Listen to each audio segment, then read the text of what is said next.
ओम नमः शिवाय। स्वागत है आपका स्पिरिचुअल कथा 1111 में, जहां मिलती हैं आपको पवित्र कथाएं और व्रत विधि का ज्ञान। आज हम लेकर आए हैं स्कंद पुराण के अध्याय 18 से संबंधित आशा दशमी व्रत विधान। इस व्रत को श्रद्धा, भक्ति और आशा के साथ जो भी नारी या पुरुष करते हैं उनकी सभी मनोकामनाएं देवी के आशीर्वाद से पूरी होती हैं। तो चलिए जानते हैं इस व्रत की पूर्ण विधि, महत्व और इसका आध्यात्मिक रहस्य। इस वीडियो में हमने स्कंद पुराण के अध्याय 18 से लिया है आशा दशमी व्रत का पूर्ण विधान। इस व्रत की महत्व, पूजा विधि और इससे मिलने वाले फलों का वर्णन। जो भी भक्त श्रद्धा और नियम से इस व्रत को करता है उसकी सारी आशाएं सफल होती हैं। ये व्रत देवी की कृपा प्राप्त करने का एक पवित्र उपाय है। जानिए व्रत की तिथि, संकल्प, सामग्री, कथा और पूजा का सही विधान। चैनल को सब्सक्राइब करें और बेल आइकन दबाएं ऐसे ही धार्मिक कथाएं सुनने के लिए। श्रावण माह महात्म्य 18वां अध्याय, आशा दशमी व्रत का विधान। सनत कुमार बोले, हे भगवान, हे पार्वतीनाथ, हे भक्तों पर अनुग्रह करने वाले, हे दया सागर, अब आप दशमी तिथि का महात्मा बताइए। ईश्वर बोले, हे सनत कुमार, श्रावण मास में शुक्ल पक्ष की दशमी तिथि से यह व्रत आरंभ करें। पुनः प्रत्येक महीने में शुक्ल पक्ष की दशमी तिथि को यह व्रत करें। इस प्रकार 12 महीने में इस उत्तम व्रत को करके बाद में श्रावण मास में शुक्ल पक्ष की दशमी तिथि पर इसका उद्यापन करें। राज्य की इच्छा रखने वाले राजपुत्र, उत्तम कृषि के लिए कृषक, व्यवसाय के लिए वैश्य पुत्र, पुत्र प्राप्ति के लिए गर्भिणी स्त्री, धर्म अर्थ काम की सिद्धि के लिए सामान्य जन, श्रेष्ठ वर की अभिलाषा रखने वाली कन्या, यज्ञ करने की कामना वाले ब्राह्मण श्रेष्ठ, आरोग्य के लिए रोगी और दीर्घकालिक पति के परदेश रहने पर उसके आने के लिए पत्नी, इन सब को इस तथा इसके अतिरिक्त अन्य लोगों को भी इस दशमी व्रत को करना चाहिए। जिस कारण जिसे कष्ट हो तब उसके निवारण हेतु उस मनुष्य को यह व्रत करना चाहिए। श्रावण में शुक्ल पक्ष की दशमी के दिन स्नान करके देवता का विधिवत पूजन करके घर के आंगन में 10 दिशाओं में पुष्प, पल्लव, चंदन से अथवा जौ के आटे से अधिदेवता की शस्त्र वाहन युक्त स्त्री रूपा शक्तियों का अंकन करके नक्त वेला में 10 दिशाओं में उनकी पूजा करनी चाहिए। घृत मिश्रित नैवेद्य अर्पण करके उन्हें पृथक पृथक दीपक प्रदान करना चाहिए। उस समय जो फल उपलब्ध हो वह भी चढ़ाना चाहिए। इसके बाद अपने कार्य की सिद्धि के लिए इस प्रकार प्रार्थना करनी चाहिए, हे दिग्देवता, मेरी आशाएं पूर्ण हो और मेरे मनोरथ सिद्ध हों। आप लोगों की कृपा से सदा कल्याण हो। इस प्रकार विधिवत पूजन करके ब्राह्मणों को दक्षिणा देनी चाहिए। हे मुनिश्रेष्ठ, इसी क्रम से प्रत्येक महीने में दशमी तिथि का व्रत सदा करना चाहिए और 1 वर्ष तक करने के अनंतर उद्यापन करना चाहिए।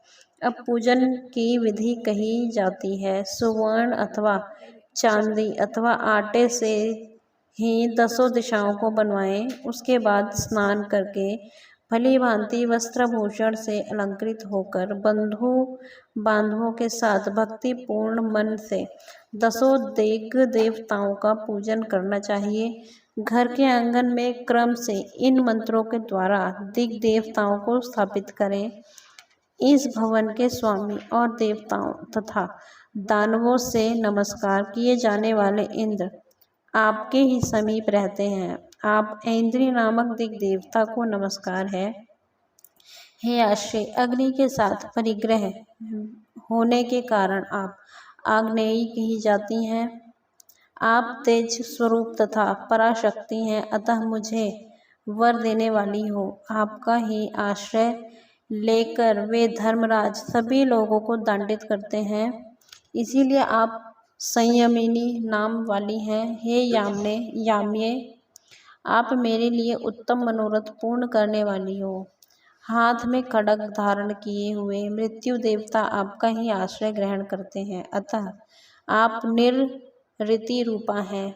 आप मेरी आशा को पूर्ण कीजिए। हे वारुणी, समस्त भुवनों के आधार तथा जल जीवों के स्वामी वरुण देव आप में निवास करते हैं।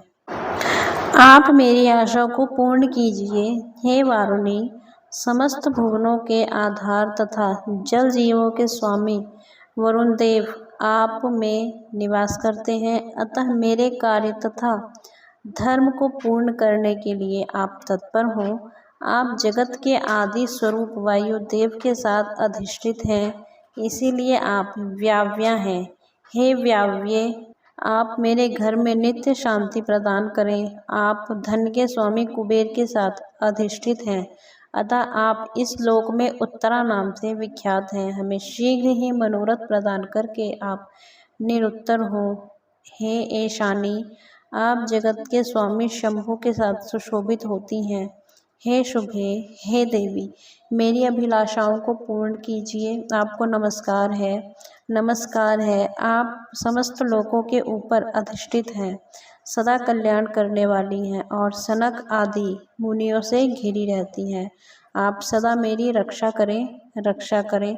सभी नक्षत्र ग्रह तारागण तथा जो नक्षत्र माताएं हैं और जो भूत प्रेत तथा विघ्न करने वाले विनायक हैं, उनकी मैंने भक्ति युक्त मन से भक्ति पूर्वक पूजा की है। वे सब मेरे अभिष्ट की सिद्धि के लिए सदा तत्पर हो। नीचे के लोकों में आप सर्पों तथा नेवलों के द्वारा सेवित हैं, अतः नागपत्नियों सहित आप मेरे ऊपर प्रसन्न हो। इन मंत्रों के द्वारा पुष्प धूप आदि से पूजन करके वस्त्र अलंकार तथा फल निवेदित करना चाहिए। इसके बाद वाद्य ध्वनि, गीत, नृत्य आदि मंगल कृत्यों और नाचती हुई श्रेष्ठ स्त्रियों के सहित जागरण करके रात्रि व्यतीत करनी चाहिए। कुमकुम, अक्षत, तांबूल, दान, मान आदि के द्वारा भक्तिपूर्ण मन से उस रात्रि को सुखपूर्वक व्यतीत करके प्रातःकाल प्रतिमाओं की पूजा करके ब्राह्मण को प्रदान कर देनी चाहिए। इस विधि से व्रत को करके क्षमा प्रार्थना तथा प्रणाम करके अपने मित्रों तथा प्रिय बंधुजनों को साथ लेकर भोजन करना चाहिए।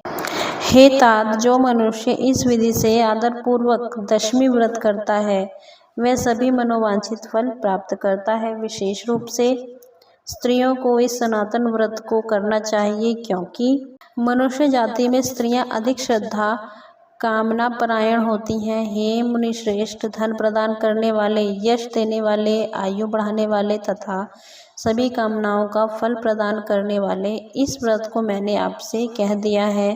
तीनों लोकों में अन्य कोई भी व्रत इसके समान नहीं है।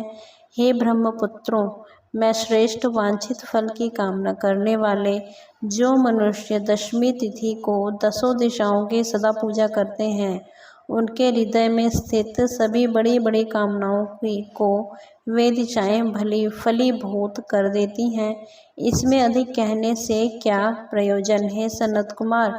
यह व्रत मोक्षदायक है, इसमें संदेह नहीं करना चाहिए। इस व्रत के समान न कोई व्रत है और न तो होगा। इस प्रकार श्री स्कंद पुराण के अंतर्गत ईश्वर सनत कुमार संवाद में श्रावण मास महात्म्य में आशा दशमी व्रत कथन नामक 18वां अध्याय पूर्ण हुआ। ये थी आशा दशमी व्रत की पवित्र विधि और महिमा स्कंद पुराण के अध्याय 18 के अनुसार।